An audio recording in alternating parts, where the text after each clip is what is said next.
Halo UPH College! Sudah 1 bulan ya berarti kita belajar bersama-sama di UPH College. Dan udah ada 2 event nih yang kita sama-sama udah lewatin. Yang pertama di akhir Juli kita sama-sama Sports Day. Dan kemarin tanggal 18 Agustus kita juga sama-sama berlomba memperingati kemerdekaan Republik Indonesia. Pastinya kalian penasaran dong, siapa sih house yang ada di puncak klasemen? Maka tanpa berlama-lama kita cek klasemennya.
Games tarik tambang.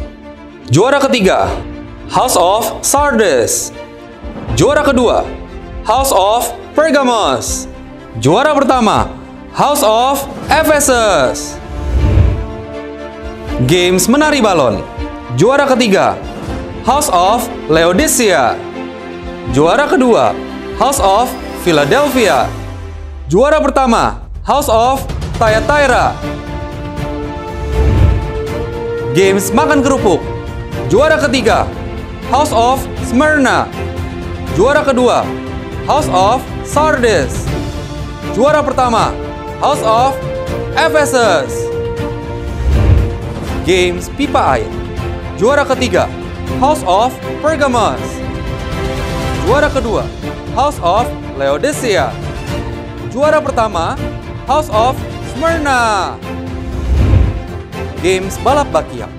Juara ketiga, House of Philadelphia. Juara kedua, House of Thyatira. Juara pertama, House of Pergamos. Games balap karung. Juara ketiga, House of Smyrna. Juara kedua, House of Philadelphia. Juara pertama, House of Laodicea. Games soccer sarung. Juara ketiga, House of Philadelphia. Juara kedua, House of Pergamos. Juara pertama, House of Laodicea. Games pertahanan pingpong. Juara ketiga, House of Smyrna. Juara kedua, House of Laodicea. Juara pertama, House of Thyatira. Games menahan ember. Juara ketiga, House of Sardes. Juara kedua, House of Thyatira. Juara pertama, House of Smyrna. Games estafet tepung. Juara ketiga, House of Smyrna. Juara kedua, House of Thyatira. Juara pertama, House of Ephesus. Games benteng. Juara ketiga, House of Laodicea. Juara kedua, House of Sardes. Juara pertama, House of Philadelphia. Menghias tumpeng. Juara ketiga, House of Laodicea. Juara kedua, House of Sardes. Juara pertama, House of Philadelphia.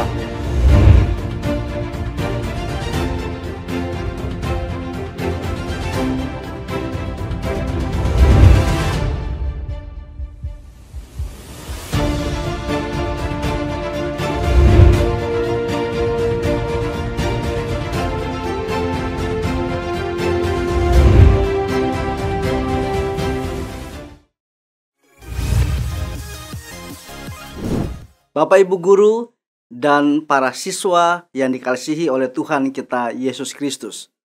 Kita bersyukur oleh karena di dalam anugerah Tuhan, kita masih diberikan kesempatan untuk menikmati hadirat Tuhan melalui ibadah chapel ini.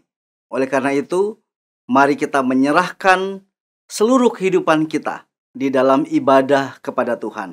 Mengarahkan hati dan pikiran kita, serta konsentrasi kita di dalam perjumpaan akan Tuhan melalui chapel kita pagi hari ini.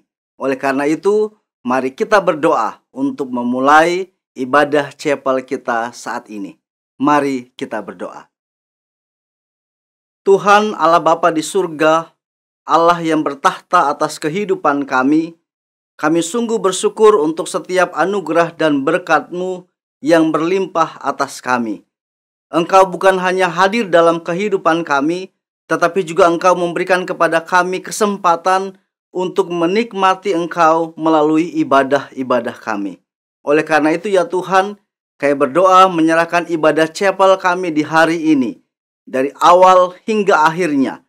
Biarlah kiranya kami semua mengalami perjumpaan akan Engkau, melalui puji-pujian, melalui penyembahan, melalui persembahan yang akan kami berikan, dan terutama melalui lawatan Engkau di dalam firman-Mu yang kudus. Terima kasih ya Tuhan, kami berdoa menyerahkan ibadah chapel kami hari ini ke dalam tangan penyertaan-Mu. Dalam nama Tuhan kami Yesus Kristus, kami berdoa dan bersyukur. Amin. Shalom UPH College, Bapak dan Ibu Guru serta siswa-siswi sekalian, sepertinya ada yang berbeda ya dengan chapel kita kali ini. Biasanya kita semua berkumpul di dalam satu ruangan yang besar, ada bangku-bangku merah yang sangat nyaman, ada layar yang besar juga, tapi kali ini situasinya berbeda. Nah, biarlah apa yang ada saat ini tidak menghalangi kita untuk tetap bisa beribadah dan memberikan yang terbaik untuk Tuhan. Nah, hari ini juga Ibu akan mengawali ibadah online kita. Ibu akan bacakan salah satu ayat firman Tuhan yang terambil dari Yesaya 40 ayat 31. Ibu akan bacakan untuk kita semua.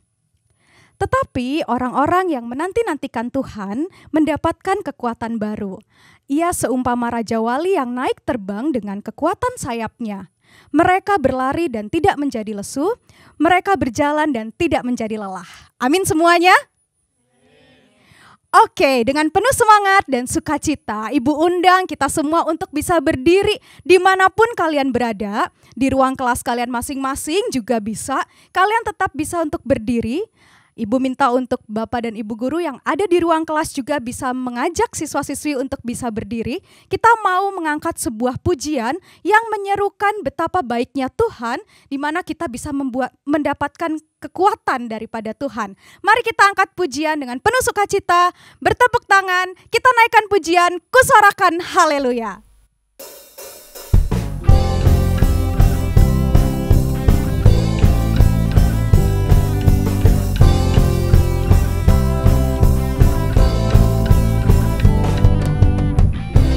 Yesus kau kekuatan hidup.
Oke, semangat sekali ya. Kita bisa berikan kemuliaan untuk Tuhan.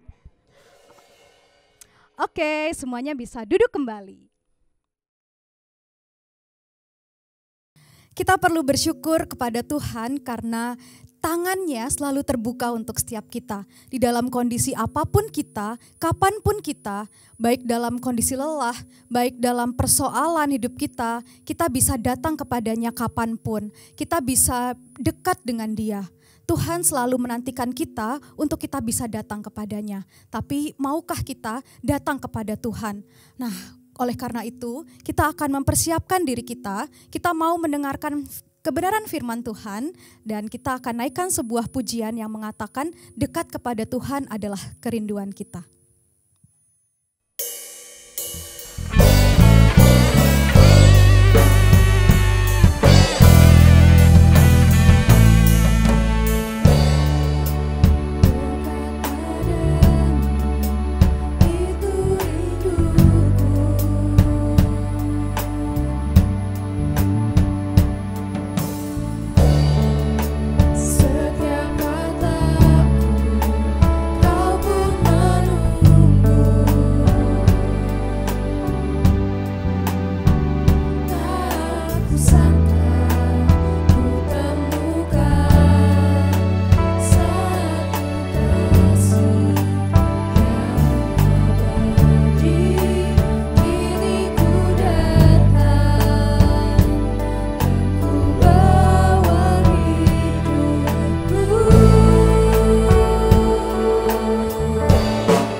Bapak Ibu Guru dan para siswa yang dikasihi oleh Tuhan kita Yesus Kristus.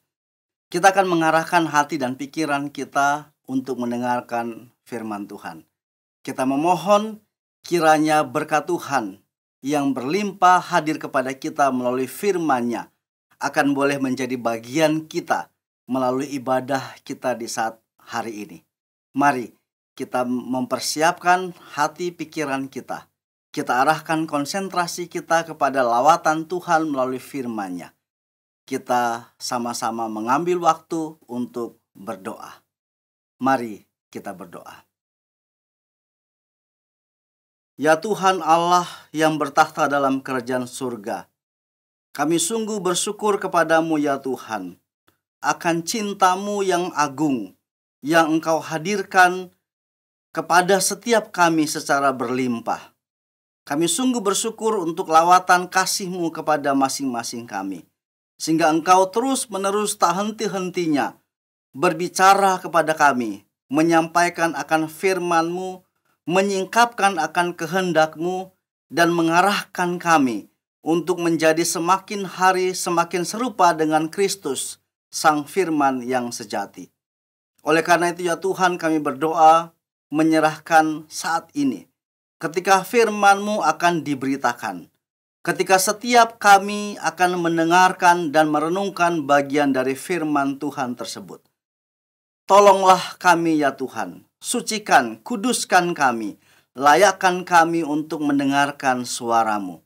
Berilah kemampuan kepada kami, berilah kepekaan kepada kami, sehingga ketika firman Allah disampaikan, kami semua bersatu hati menjadi penikmat-penikmat daripada sukacita yang diperoleh oleh karena pemberitaan firman-Mu.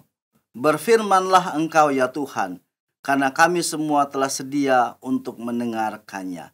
Dalam nama Tuhan kami Yesus Kristus, kami berdoa dan menyerahkan seluruh waktu pemberitaan firman Tuhan ini ke dalam tangan kuasa-Mu. Amin. Bapak Ibu Guru dan anak-anakku yang dikasihi oleh Tuhan kita, Yesus Kristus. Chapel kita pada saat ini mengambil tema Holding on to the steadfast love. Berpegang teguh kepada kasih yang sejati. Berpegang terus kepada kasih yang teguh itu. Oleh karena itu, kita akan membaca bagian firman Tuhan yang terambil dari dalam kitab Wahyu pasal yang kedua, ayat pertama hingga dengan ayatnya yang ketujuh. Kitab Wahyu pasal yang kedua, ayatnya yang pertama hingga ayatnya yang ketujuh. Silakan Bapak Ibu Guru dan para siswa sekalian di kelas masing-masing untuk membaca bagian tersebut dan izinkan saya untuk membacakannya bagi kita sekalian. Lembaga Alkitab Indonesia memberikan judul perikop bagian ini kepada jemaat di Efesus. Tuliskanlah kepada malaikat jemaat di Efesus, inilah firman dari Dia yang memegang ketujuh bintang itu di tangan kanannya dan berjalan di antara ketujuh kaki dian emas itu. Aku tahu segala pekerjaanmu, baik jeripayahmu maupun ketekunanmu. Aku tahu bahwa engkau tidak dapat sabar terhadap orang-orang jahat, bahwa engkau telah mencobai mereka yang menyebut dirinya rasul, tetapi yang sebenarnya tidak demikian. Bahwa engkau telah mendapati mereka pendusta, dan engkau tetap sabar dan menderita oleh karena namaku, dan engkau tidak mengenal lelah. Namun demikian, aku mencela engkau, karena engkau telah meninggalkan kasih-Mu yang semula. Sebab itu, ingatlah betapa dalamnya engkau telah jatuh. Bertobatlah dan lakukanlah lagi apa yang semula engkau lakukan. Jika tidak demikian, aku akan datang kepadamu, dan aku akan mengambil kaki dianmu dari tempatnya, jikalau engkau tidak bertobat. Tetapi ini yang ada padamu, yaitu engkau membenci segala perbuatan pengikut-pengikut Nikolaus yang juga kubenci. Siapa bertelinga, hendaklah ia mendengarkan apa yang dikatakan Roh kepada jemaat-jemaat. Barang siapa menang, dia akan kuberi makan dari pohon kehidupan yang ada di taman Firdaus Allah. Bapak, Ibu, Guru, dan para siswa yang dikasihi oleh Tuhan kita, Yesus Kristus. Sama-sama kita sungguh-sungguh percaya bahwa kita semua melalui kesaksian kitab suci memiliki pengenalan yang sama akan Tuhan. Sama-sama kita mengenal Tuhan dari pernyataan kitab suci bahwa Allah itu adalah Allah yang memiliki kasih yang sempurna. Tidak ada kasih manapun di dunia ini, tidak ada kasih manapun yang menjadi bagian dari pengalaman kehidupan kita yang dapat menjadi contoh dari kasih Allah yang sempurna. Tidak ada suatu kasih apapun yang dapat menyamai kasih Allah yang sempurna.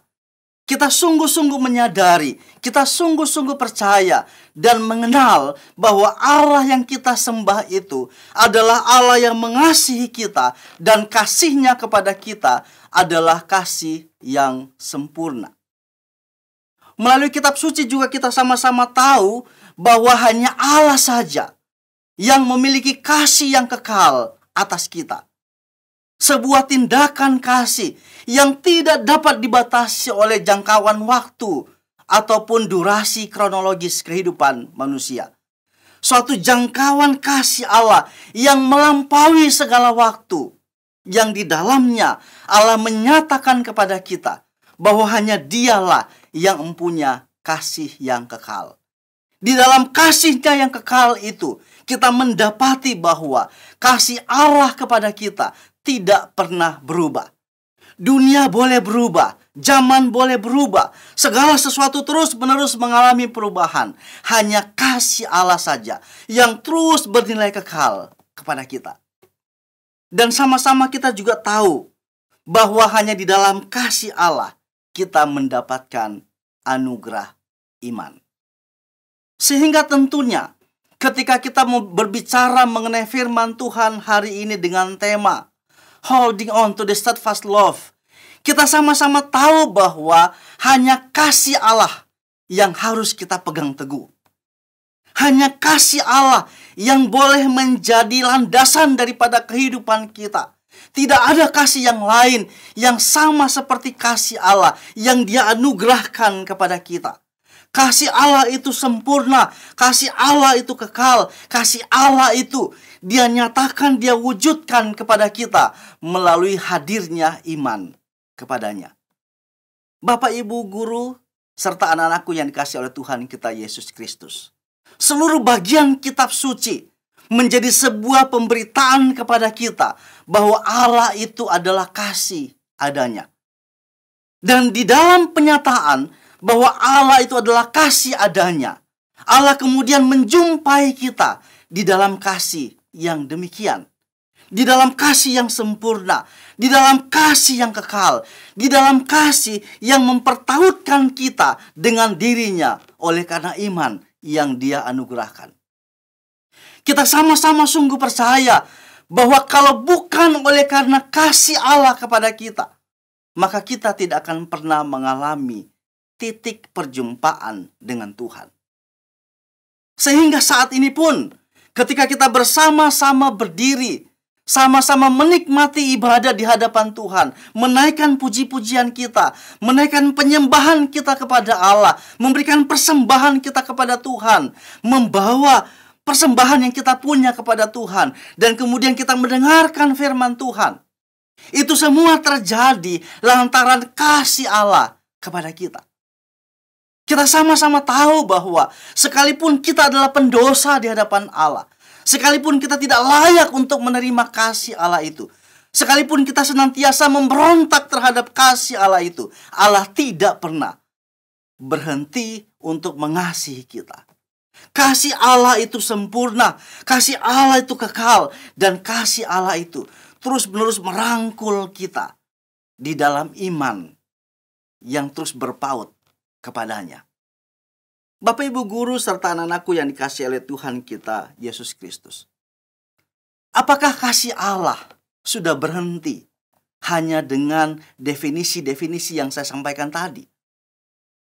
Apakah setelah kita tahu bahwa kasih Allah itu sempurna adanya, bahwa kasih Allah itu kekal adanya, bahwa kasih Allah itu yang mempertautkan kita dengannya di dalam iman, apakah sudah berhenti di sana? penyataan akan kasih Allah kepada kita yang disampaikan oleh kitab suci? Ternyata tidak.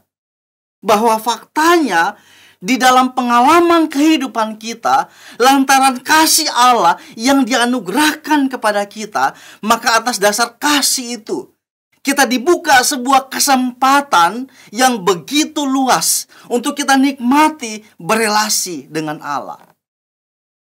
Allah yang kudus itu, Allah yang tidak terhampiri oleh karena kita adalah makhluk berdosa di hadapannya.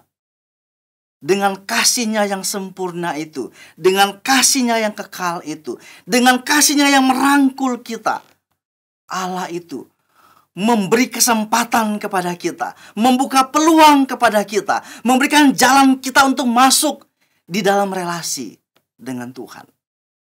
Sehingga Bapak Ibu Guru dan anak-anakku yang dikasihi oleh Tuhan kita Yesus Kristus, chapel ini menjadi salah satu bukti dari sedemikian banyak bukti bahwa Allah sungguh-sungguh mengasihi kita. Dia memberikan kepada kita kesempatan untuk menikmati hadirat-Nya, menikmati sifat-sifat Allah, menikmati segala kemuliaan Allah dan kelimpahan kasih-Nya dengan membuka kesempatan kepada kita, memberi jalan masuk kepada kita untuk berelasi dengan Allah. Pernahkah kita membayangkan kita punya jalan masuk kepada Allah yang sedemikian kudus itu jika tanpa kasih Allah? Pernahkah kita membayangkan dengan kemampuan kita, dengan upaya religiusitas kita, dengan kesalahan-kesalahan kita, dengan tradisi-tradisi kita, dengan segala sesuatu yang kita miliki, dapatkah kita bayangkan bahwa dengan atas dasar semua itu kita layak untuk datang kepada Allah? Tidak akan mungkin terjadi jika tanpa kasih Allah yang Dia limpahkan kepada kita, sehingga kita bisa berelasi dengan Allah yang mulia, dengan Allah yang kudus, dengan Allah yang berlimpah dengan segala kemuliaan itu.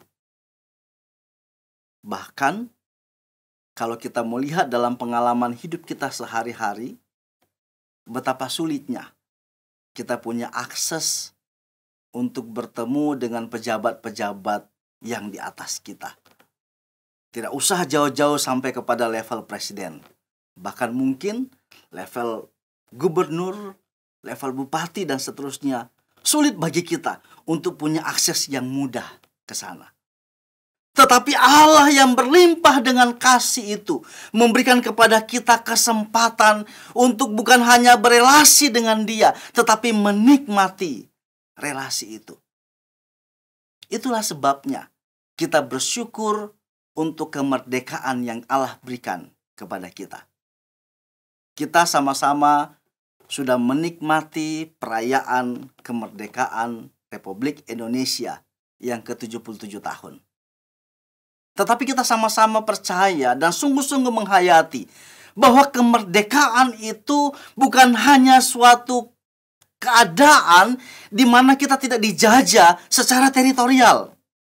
Bahwa kemerdekaan itu bukan hanya berbicara tentang kita diberikan kesempatan, kewenangan yang luas untuk mengelola tanah air yang kita punya. Tetapi kemerdekaan yang sejati adalah ketika kita mampu untuk berdiri menjadi manusia yang seutuhnya di hadapan Tuhan. Itulah wujud dari kasih Allah kepada kita. Yang oleh karena kasih-Nya yang berlimpah kepada kita itu, Dia membukakan kepada kita jalan masuk untuk berelasi dengannya. Dan seperti kata kitab suci, ketika Allah sudah memberikan kepada kita jalan masuk berelasi dengan Allah, maka tidak ada sesuatu pun yang dapat menghalangi, yang dapat membatasi, yang dapat menjadi penghambat kepada kita untuk sampai kepada Allah itu. Bukankah ini kemerdekaan yang sejati? Bukankah ini wujud daripada kasih Allah yang memerdekakan kita? Tidak ada seorang pun di antara kita yang kemudian harus mengikuti protokol yang sedemikian ketat untuk datang kepada Tuhan. Tidak ada seorang pun di antara kita yang butuh jaminan-jaminan tertentu untuk bisa datang kepada Tuhan. Kita semua, menurut kesaksian kitab suci, punya akses yang sama, dibuka jalan masuk yang sama kepada Allah melalui kasih Yesus Kristus yang telah menebus kita, yang telah memerdekakan kita dari dosa, yang telah mengangkat kita menjadi anak, dan yang telah membuat kita punya relasi yang dalam dengan Allah.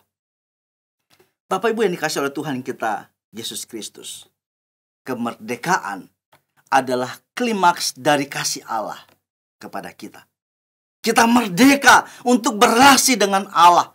Kita merdeka untuk menikmati Allah. Kita merdeka untuk ada dalam pengalaman kasih Tuhan atas kita. Itulah kemerdekaan yang sejati. Tetapi kita juga tentunya tahu, Bapak Ibu guru dan anak-anakku yang dikasih oleh Tuhan kita Yesus Kristus, bahwa Allah di dalam kasih-Nya yang sempurna, di dalam kasih-Nya yang kekal, di dalam kasih-Nya yang hadir, di dalam anugerah iman kepada kita, bukan hanya membuka jalan yang seluas-luasnya untuk kita datang kepada Allah Bapa melalui Putra Tunggalnya Yesus Kristus. Kasih Allah yang sempurna itu, kasih Allah yang kekal itu, membuka sebuah jalan baru untuk sebuah relasi yang indah dengan sesama kita. Bukan lagi sebuah relasi yang terjadi oleh karena adanya kepentingan tertentu. Karena saya butuh dia, maka saya berelasi dengan dia. Karena saya punya keinginan tertentu, dan keinginan itu dapat dipenuhi oleh dia, maka saya berelasi dengan dia. Itu adalah relasi dunia. Tetapi Allah di dalam kasih-Nya kepada kita membuka jalan kepada kita untuk menikmati relasi dengan orang lain, dengan sesama orang percaya, oleh karena sama-sama kita telah dimerdekakan oleh Allah.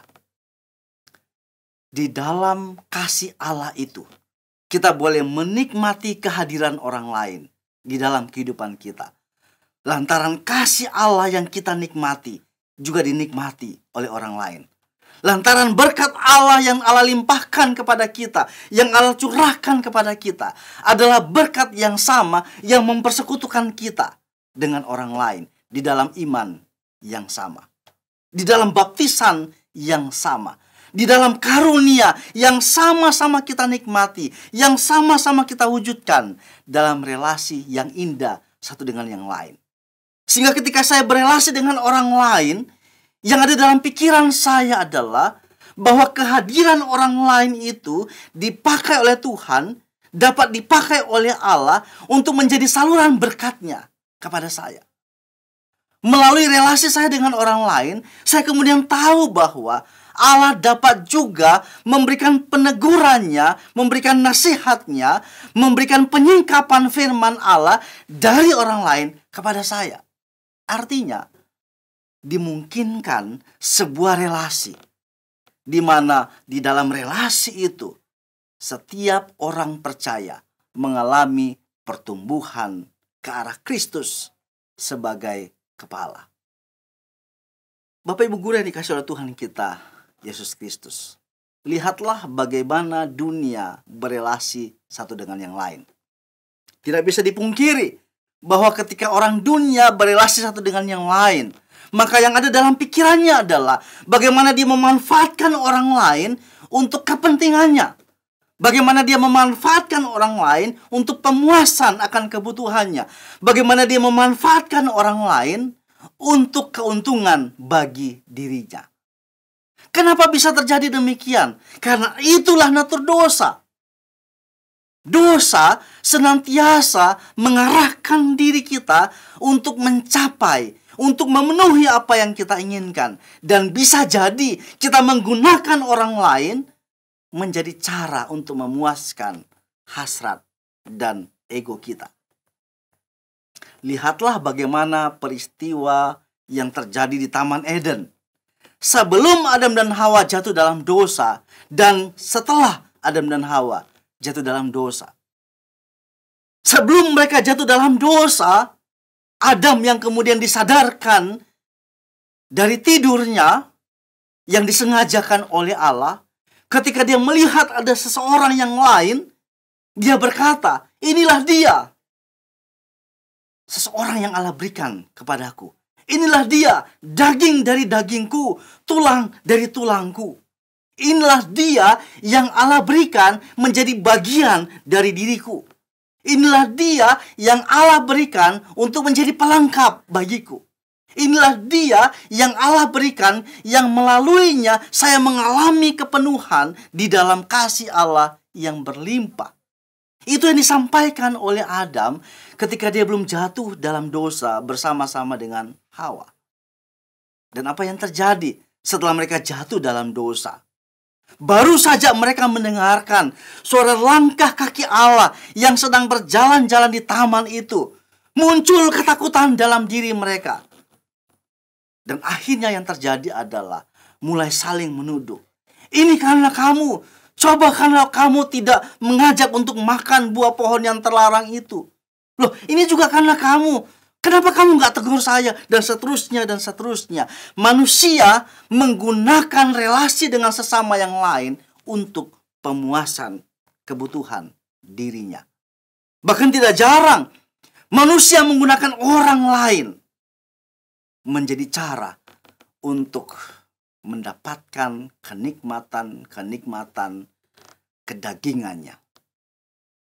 Bapak Ibu yang dikasihi oleh Tuhan kita Yesus Kristus, klimaks dari kasih Allah kepada kita adalah sebuah kemerdekaan yang bukan hanya berlimpah untuk kita nikmati dalam relasi dengan Tuhan, tetapi kemerdekaan yang Tuhan berikan kepada kita juga kita nikmati di dalam sebuah relasi yang unik, yang intim, yang dalam, yang dilingkupi oleh kasih Allah melalui relasi kita dengan sesama kita. Tidak ada kasih yang mampu mempertautkan kita dengan sesama kita kecuali kasih Allah. Kalau kita hanya mengandalkan kemampuan kita untuk mengasihi, kalau kita hanya mengandalkan kebiasaan-kebiasaan kita untuk mengasihi, kalau kita bahkan hanya menggunakan pengalaman-pengalaman kasih yang kita punya, maka betapa miskinnya kasih kita kepada orang lain.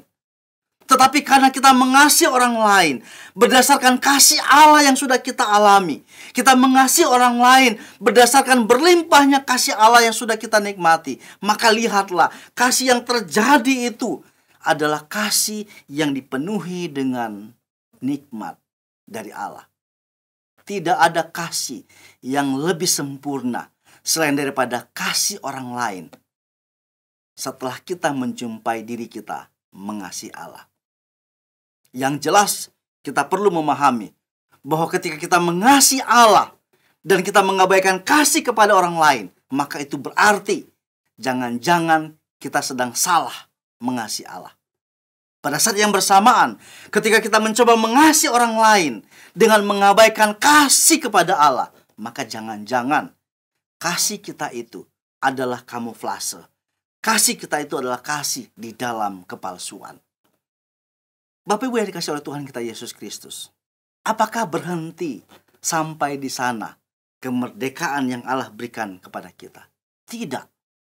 Allah yang telah memerdekakan kita untuk menikmati kasih-Nya itu bukan hanya membawa kita untuk berelasi secara vertikal dengan Allah.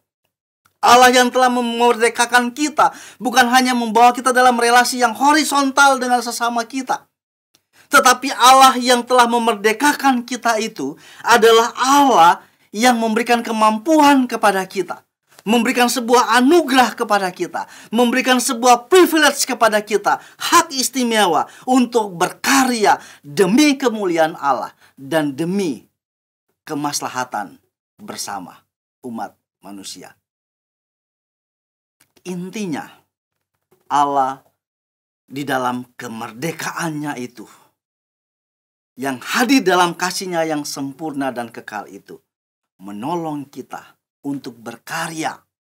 Berkarya memuliakan Allah di surga, tetapi juga berkarya untuk sama-sama membangun semua nilai-nilai kemanusiaan. Sebuah karya yang di dalamnya kita menjadi satu kesatuan umat manusia. saling melayani satu dengan yang lain, saling memperlengkapi satu dengan yang lain, saling menguatkan satu dengan yang lain, menjadi sebuah komunitas orang percaya yang memuliakan Allah dalam kehidupannya. Bapak Ibu yang dikasihi oleh Tuhan kita Yesus Kristus, dan semua yang kita bicarakan tadi, itulah yang dikerjakan oleh jemaat di Efesus. Semua hal yang saya jelaskan tadi telah menjadi bagian dari kehidupan jemaat Efesus. Sehingga kalau saja kita membaca kitab suci dan hanya sampai di pasal ketiga dari Wahyu pasal yang kedua ini, kita akan mendapati betapa sempurnanya jemaat Efesus itu. Kita akan mendapati betapa hebatnya jemaat Efesus dalam hidupnya kepada Tuhan. Bagian firman Tuhan yang tadi kita bacakan telah menjelaskan kepada kita bahwa jemaat Efesus adalah jemaat yang besar. Jemaat Efesus adalah jemaat yang kaya. Jemaat Efesus adalah jemaat yang produktif. Oleh karena secara jelas, secara terang benderang, Allah sendiri kemudian memuji mereka di dalam pasal yang kedua bagian A. Saya bacakan kepada kita semua. Aku tahu segala pekerjaanmu, baik jerih payahmu maupun ketekunanmu. Ini merupakan kata-kata dari Tuhan. Tuhan ketika melihat jemaat Efesus memberikan sebuah penilaian yang komprehensif yang menjelaskan kepada kita kini tentang siapa sebenarnya jemaat ini. Jemaat ini adalah jemaat yang besar, adalah jemaat yang kaya, adalah jemaat yang produktif, sehingga seluruh jerih lelah mereka, seluruh kehidupan mereka benar-benar dipakai untuk sesuatu yang sangat-sangat produktif. Kita tidak mendapati ada jemaat yang sedemikian dipuji oleh Tuhan sendiri. Bukan hanya itu saja. Kalau kita baca bagian selanjutnya, pasal 2 ayat 2 bagian B, kita akan menemukan sesuatu yang luar biasa yang ada dalam kehidupan jemaat Efesus ini. Di sana dikatakan bahwa aku tahu bahwa engkau tidak dapat sabar terhadap orang-orang jahat, bahwa engkau telah mencobai mereka yang menyebut dirinya rasul, tetapi yang sebenarnya tidak demikian, bahwa engkau telah mendapati mereka pendusta. Dari sini kita kemudian tahu bahwa jemaat Efesus adalah jemaat yang begitu bergiat dalam pekerjaan Tuhan. Sehingga Allah mendapati jemaat Efesus ini adalah jemaat yang sangat konsisten dalam pengajaran. Jemaat yang sangat disiplin, yang sangat ada dalam upaya yang begitu ketat untuk menjaga garis-garis dasar yang fundamen, yang fondasional, yang esensi dari iman Kristen. Ini adalah jemaat yang begitu luar biasa. Tapi ternyata kita mendapati bahwa ketika kita berhadapan dengan kasih Allah yang sempurna itu, ketika kita berhadapan dengan kasih Allah yang kekal itu, maka tidak ada sesuatu pun yang tersembunyi di hadapan Allah. Kita mungkin saja dapat terlihat seperti seorang yang sedang melakukan sebuah cinta kepada Allah dengan begitu hebat. Sangat mungkin juga kita untuk mengkamuflase relasi kita dengan orang lain, sehingga kita terlihat begitu luar biasa dalam mendedikasikan hidup kita sebagai sebuah pembaktian kepada orang lain yang berusaha untuk menunjukkan cinta kepada mereka. Tetapi di hadapan Allah yang punya kasih yang sempurna, yang memiliki kasih yang kekal, yang di dalamnya memberikan iman kepada kita, yang memerdekakan kita, kita tidak bisa bersembunyi. Ketika kita membaca bagian kitab suci dari kitab Wahyu ini mengenai bagaimana Allah sungguh mengenal jemaat Efesus, kita kemudian menyadari bahwa Allah tidak dapat ditipu. Kita mungkin saja bisa menggunakan kasih untuk berkamuflase dengan orang lain. Kita menggunakan kasih untuk menipu orang lain. Kita menggunakan kasih untuk melakukan sesuatu tipu daya di dalamnya. Tetapi Allah yang sempurna, Allah yang kekal itu tidak dapat ditipu oleh kita dengan bagaimanapun cara kita. Oleh karena itu, Bapak Ibu Guru dan anak-anakku yang dikasihi oleh Tuhan kita Yesus Kristus, bagian selanjutnya dari apa yang sudah kita bacakan tadi, begitu unik, begitu menarik untuk kita perhatikan. Saya akan membacakan kembali bagi kita semua ayatnya yang keempat, Wahyu pasal 2. Namun demikian, aku mencela engkau karena engkau telah meninggalkan kasihmu yang semula. Ini sebuah teguran keras yang Allah berikan kepada jemaat di Efesus. Mungkin tidak ada orang lain yang menyadari akan apa yang sebetulnya terjadi. Mungkin bisa saja mereka menipu Allah, menipu dengan ibadah-ibadah yang mereka lakukan, menipu dengan terus-menerus melakukan kegiatan-kegiatan rohani, ritual-ritual. Mungkin saja dengan program-program yang sedemikian menarik. Tetapi Allah dengan kasih-Nya yang sempurna, dengan kasih-Nya yang kekal itu, dengan kasih-Nya yang Dia limpahkan kepada kita melalui iman, di dalam kasih-Nya yang memerdekakan itu, Allah tidak bisa ditipu. Oleh karena itu, yang tentunya harus menjadi perhatian kita secara bersama-sama sebagai sebuah komunitas adalah bagaimana caranya supaya kita tidak kehilangan kasih yang mula-mula di hadapan Allah. Melalui setiap kegiatan-kegiatan yang kita lakukan, melalui setiap program-program yang coba kita wujudkan, melalui setiap chapel yang kita laksanakan, pertanyaannya adalah, apakah kita terus ada di dalam kehangatan kasih mula-mula kepada Allah? Pertanyaannya adalah, bagaimana hingga mereka bisa dinilai Allah telah kehilangan kasih mula-mula? Sebenarnya apa yang dimaksud dengan kehilangan kasih mula-mula di sini? Bapak Ibu yang dikasihi oleh Tuhan kita Yesus Kristus, kalau kita kembali melihat akan jemaat Efesus ini sebuah jemaat yang luar biasa. Ini jemaat yang besar, ini jemaat yang kaya, ini jemaat yang produktif, ini jemaat yang berjerih lelah di dalam pekerjaan Tuhan. Ini jemaat yang sangat konsisten dalam pengajaran. Ini jemaat yang sangat konsisten dalam berdisiplin. Ini jemaat yang begitu ketat di dalam pengajaran. Bahkan kalau kita baca kesaksian Lukas dalam Kisah Para Rasul, kita mendapati bahwa Rasul Paulus bahkan tinggal 3 tahun bersama-sama dengan jemaat ini. Rasa-rasanya tidak ada jemaat yang lain yang di dalamnya Rasul Paulus pernah tinggal selama itu. Jadi kita bisa melihat di sini bahwa jemaat Efesus ini adalah jemaat yang begitu luar biasa. Kita tidak menemukan celah daripadanya. Kita tidak dapat menemukan sesuatu yang kurang dari apa yang mereka lakukan.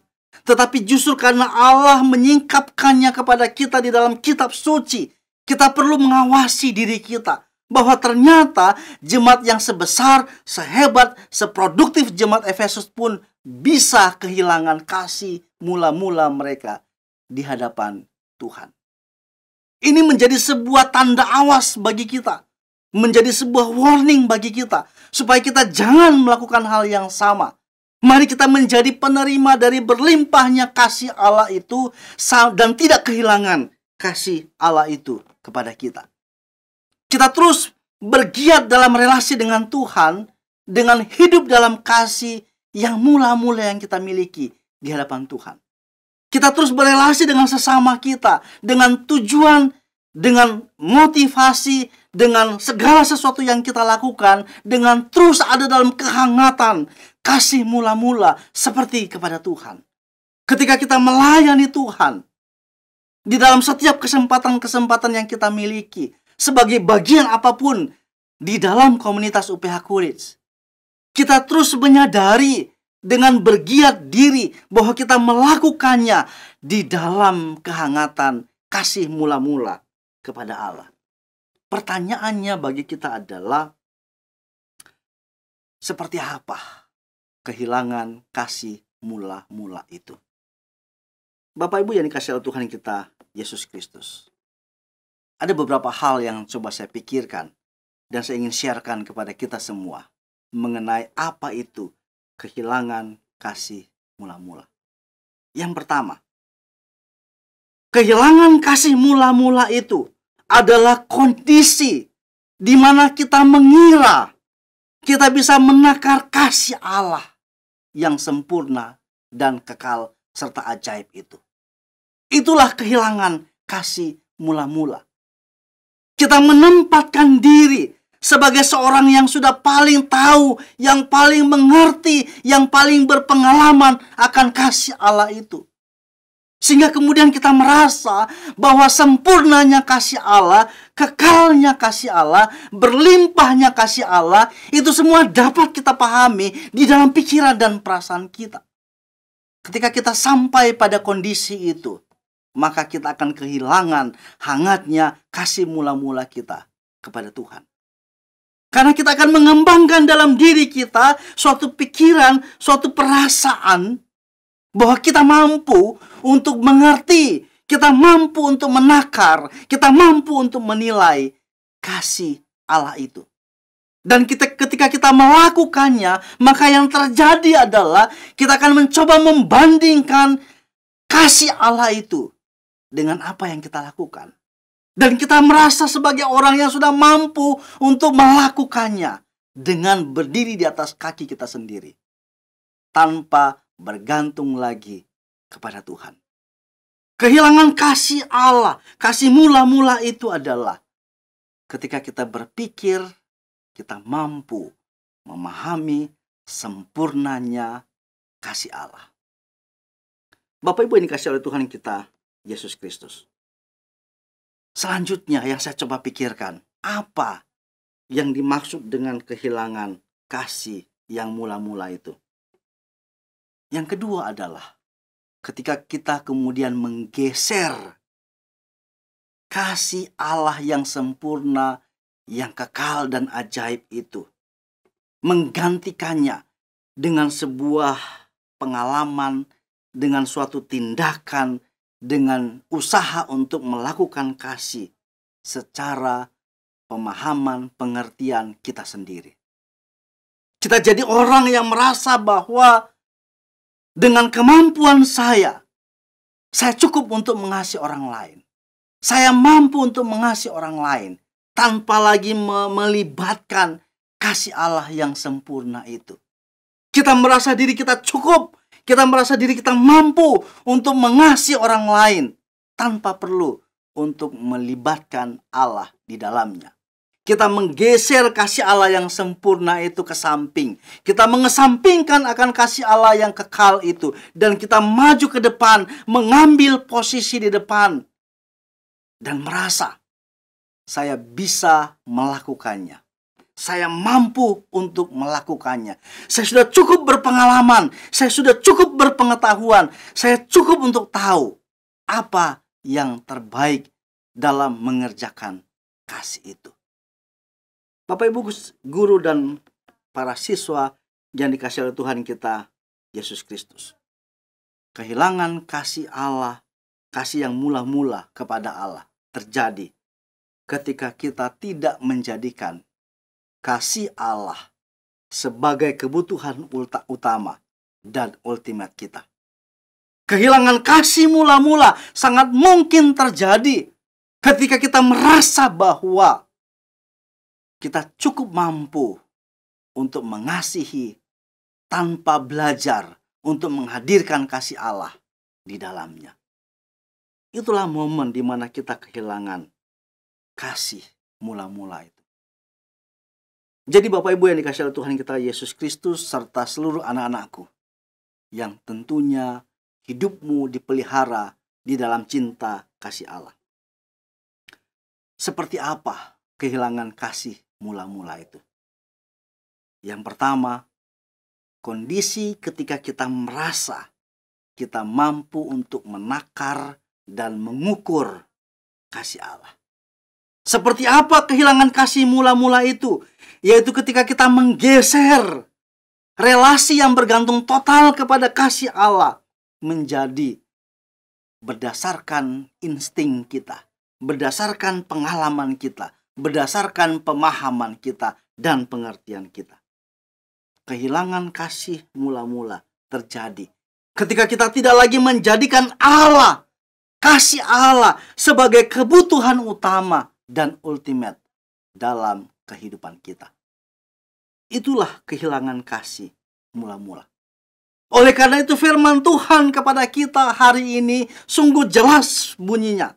Sungguh jelas firman-Nya. Holding on to the steadfast love. Mengajak kepada kita untuk terus-menerus berpegang kepada cinta yang teguh.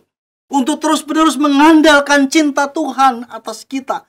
Untuk terus-menerus mengandalkan kasih Allah yang sempurna, kasih Allah yang kekal, kasih Allah yang ajaib itu yang terus dimanifestasikan di dalam pengalaman iman kepada Tuhan.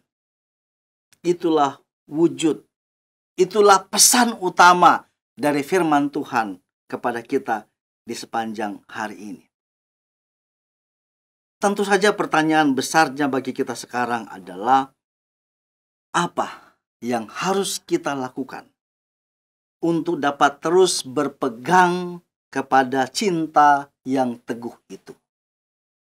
Apa yang harus kita lakukan dalam kehidupan kita sebagai sebuah komunitas UPH College untuk terus berpegang pada cinta Allah yang teguh itu, supaya kita jangan kehilangan kasih mula-mula itu? Yang pertama, mari kita belajar untuk terus peka terhadap penyingkapan kasih Allah. Mari kita terus belajar untuk peka terhadap setiap cara Tuhan menyingkapkan kasih-Nya kepada kita. Kasih Allah itu terlalu ajaib. Kasih Allah itu terlalu agung. Kasih Allah itu terlalu sempurna sehingga Allah tidak akan pernah memberikan kasih dalam wujud copy paste kepada setiap anak-anaknya. Yang dibutuhkan oleh kita adalah bagaimana kita peka terhadap cara Allah mengasihi kita. Seringkali yang terjadi adalah kita merasa Allah harus mengasihi saya dengan cara yang sama seperti yang saya lihat yang Allah lakukan kepada orang lain. Itu artinya kita telah berusaha untuk menakar kasih Allah hanya dalam kapasitas itu. Kita mengira bahwa hanya seperti itulah wujud kasih Allah. Itulah titik awal di mana kita kehilangan kasih mula-mula. Bapak, Ibu guru, dan para siswa yang dikasihi oleh Tuhan kita Yesus Kristus, mari kita terus belajar untuk peka terhadap penyingkapan kasih Allah. Teruslah berusaha untuk menjadi seorang yang reflektif dalam hidup ini. Apapun yang terjadi dalam hidupmu, teruslah untuk cari tahu, untuk terus belajar. Sebetulnya apa yang sedang terjadi? Apa yang hendak Allah sampaikan kepadaku melalui pengalaman ini? Apa yang sedang Allah hendak singkapkan kepadaku melalui peristiwa yang kualami ini? Apa yang hendak Allah ingin saya munculkan setelah saya mengalami peristiwa ini? Seorang yang reflektif tentunya tidak sembarangan dan gampang berespons. Seorang yang belajar untuk peka, yang terus hidup dalam kehangatan kasih mula-mula. Dia terus mencari tahu sebetulnya apa yang dimaksudkan Tuhan dalam setiap jalinan peristiwa demi peristiwa yang dia alami. Ketika ada hal buruk menimpanya, dia tidak langsung serta-merta dengan cepat memberikan cap, memberikan label bahwa Allah tidak lagi mengasihi dia. Bahwa Allah hanya mengasihi orang lain dan mengesampingkan dirinya. Tidak. Sebab jika itu terjadi, maka ia kehilangan kasih mula-mula. Seorang yang peka akan terus berefleksi atas apa yang ia alami dalam hidupnya. Bapak, Ibu guru, serta anak-anakku yang dikasihi oleh Tuhan kita Yesus Kristus, mari belajar untuk peka dengan penyingkapan kasih Allah kepada kita. Kalau ada orang yang mungkin menjatuhkan kita, ada orang yang dengan sengaja berusaha untuk membuat diri kita kehilangan jati diri, membuat diri kita kehilangan kehormatan, membuat diri kita kehilangan kepercayaan dari orang lain. Maka belajarlah untuk peka dengan apa yang terjadi. Jangan gegabah. Jangan menjadi seorang yang gampang berespon. Berespons dengan marah. Berespon dengan melakukan tindakan-tindakan yang di luar daripada kasih yang sejati. Tetapi belajarlah untuk melihat sebetulnya apa yang sedang Allah kerjakan. Belajar untuk peka terhadap realitas kehadiran kasih Allah dalam kehidupan ini. Tentunya dalam relasi kita satu dengan yang lain, tidak semua orang senang dengan kita. Tidak semua orang menjadi kawan yang karib dengan kita. Tidak semua orang itu kemudian saat berelasi dengan kita berusaha untuk menjadi teman yang baik. Bahkan kadang-kadang teman yang baik bisa menjatuhkan kita. Tetapi belajarlah untuk peka terhadap peristiwa demi peristiwa. Lihatlah keterlibatan Tuhan. Lihatlah kehadiran Tuhan di sana sambil terus bertanya, Tuhan, apa yang harus aku lakukan? Ketika kita sampai di titik itu, teman-teman, Bapak Ibu Guru, dan anak-anakku yang dikasihi oleh Tuhan kita Yesus Kristus, di sanalah sedang terlihat kualitas iman seseorang. Iman yang berkualitas diuji oleh realitas hidup. Sekali lagi, iman yang berkualitas diuji oleh realitas kehidupan. Ketika ada sesuatu yang terjadi, jangan gampang untuk berespons, apalagi kemudian menjadi marah, meluapkan kemarahan.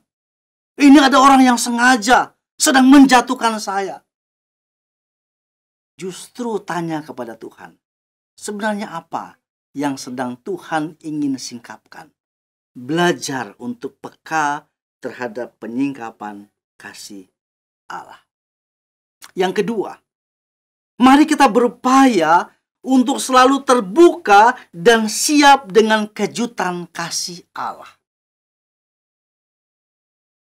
Bapak Ibu Guru dan anak-anak yang dikasihi oleh Tuhan kita Yesus Kristus, kita sudah sama-sama mengetahui bahwa kasih Allah adalah kasih yang sempurna, bahwa kasih Allah adalah kasih yang kekal, bahwa kasih Allah adalah kasih yang Dia nyatakan kepada kita di dalam anugerah iman, yang kemudian di dalam anugerah iman itu Dia menganugerahkan kepada kita kemerdekaan. Tetapi jangan lupa bahwa Allah yang mengasihi kita adalah Allah yang hidup. Dan karena Dia adalah Allah yang hidup, maka kasih-Nya akan selalu unik kepada kita. Allah selalu akan punya cara yang ajaib dalam memperlihatkan betapa besar dan berlimpahnya kasih-Nya kepada kita.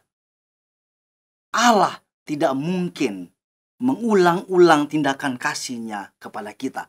Karena Allah selalu punya cara yang baru, yang unik dan ajaib dalam mengasihi kita. Oleh karena itu, teruslah berupaya untuk selalu terbuka dan siap dengan kejutan kasih Allah. Sehingga kita menyadari bahwa realitas kasih Allah itu akan terus menghangatkan kita. Sehingga kita tidak kehilangan pijakan terhadap kasih Allah itu. Dan kita selalu mendapati diri kita mengasihi Allah dan tidak kehilangan kasih mula-mula itu. Bapak Ibu Guru dan anak-anakku yang dikasihi oleh Tuhan kita Yesus Kristus, ada banyak hal yang kita hadapi dalam hidup ini. Dan tidak jarang perubahan demi perubahan sangat mungkin untuk membuat kita kehilangan kemampuan untuk terbuka, untuk siap dengan kejutan-kejutan kasih Allah itu. Terkadang dalam pengalaman kehidupan kita, di dalam realitas pergumulan, di dalam realitas kehidupan yang kita alami, kita mendapati Tuhan kadangkala begitu lambat dalam menolong kita. Tuhan seolah-olah tidak lagi mempedulikan kita. Tuhan, masihkah Engkau ada menyertai dan menolong saya?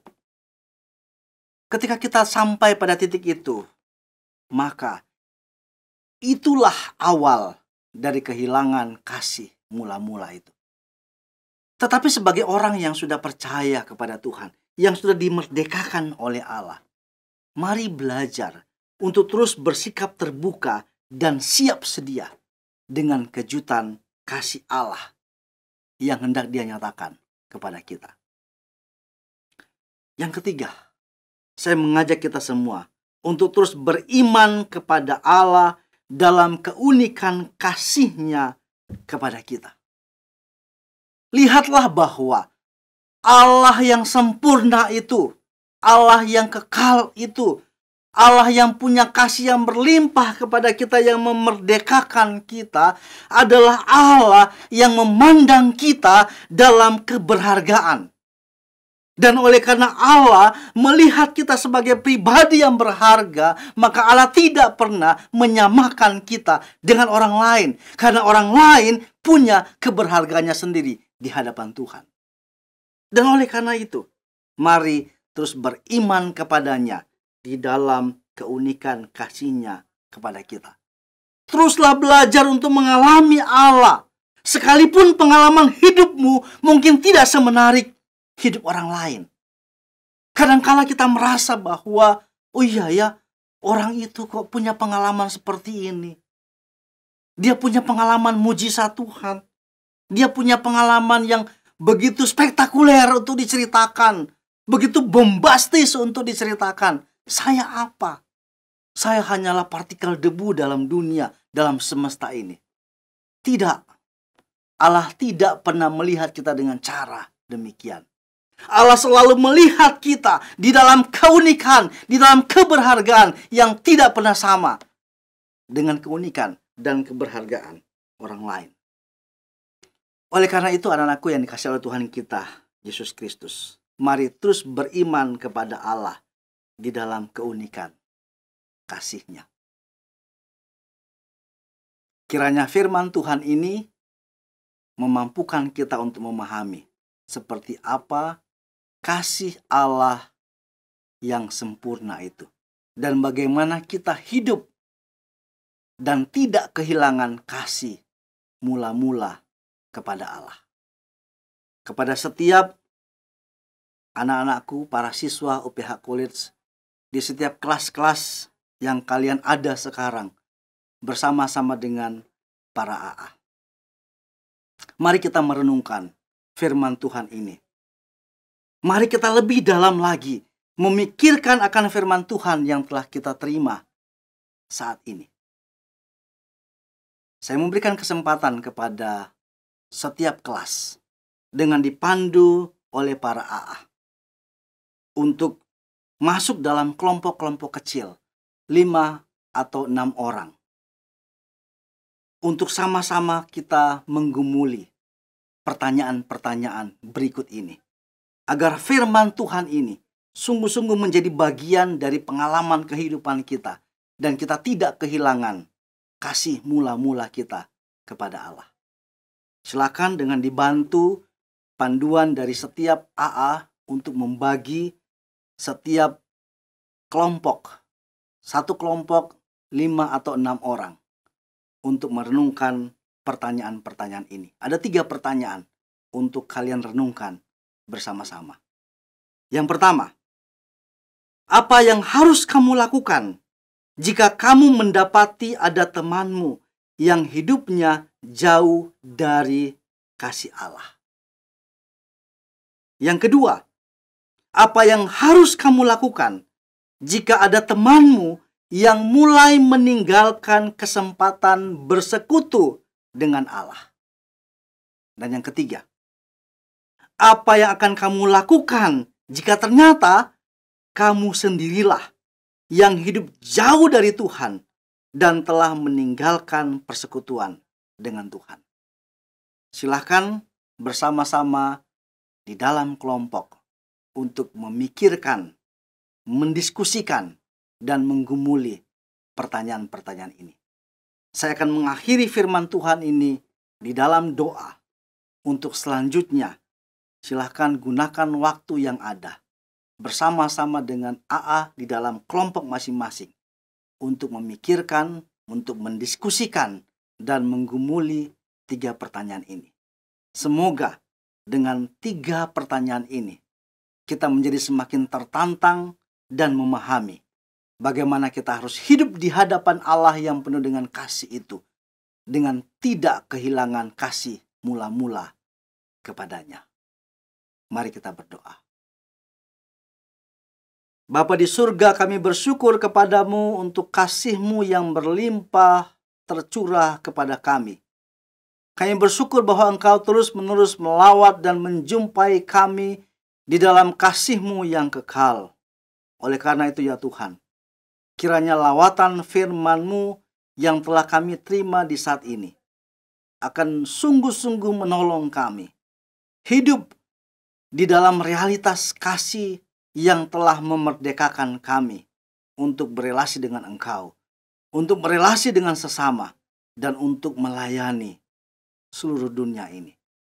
Kiranya firman Tuhan yang telah kami terima akan menolong kami memiliki pijakan yang kuat dan tidak kehilangan kasih mula-mula. Oleh karena dalam nama Tuhan kami Yesus Kristus, kami berdoa dan bersyukur. Amin. Bapak, Ibu guru, dan para siswa sekalian, kita sudah dilawat Tuhan di dalam ibadah chapel kita. Dan kita sungguh percaya bahwa anugerah dan berkat Tuhan terus ada dan menyertai kita. Oleh karena itu, mari kita akan mengakhiri ibadah chapel kita dan kembali ke dalam aktivitas kita di sepanjang hari ini dengan keyakinan bahwa Tuhan menyertai kita. Mari kita berdoa untuk menerima berkat daripada Tuhan. Kita berdoa. Ya Tuhan Allah Bapa, pemelihara kehidupan kami. Allah yang sungguh mengenal kami dengan seksama. Allah yang memelihara akan setiap kehidupan kami. Kami bersyukur untuk firman-Mu, untuk ibadah yang boleh kami laksanakan di saat ini ya Tuhan. Dan kami sungguh percaya berkat Tuhan telah turun dengan berlimpah kepada kami semua. Oleh karena itu ya Tuhan, ketika kami akan mengawali akan aktivitas kami keseluruhan di sepanjang hari ini, kami sungguh percaya berkat-Mu turun atas kami. Kiranya berkat damai sejahtera dari Allah Bapa di surga melalui Putra Tunggalnya Tuhan kami Yesus Kristus di dalam kehadiran yang kekal daripada Roh Kudus dalam kehidupan kami, terus menyertai kami dari hari ini dan sampai selama-lamanya. Amin.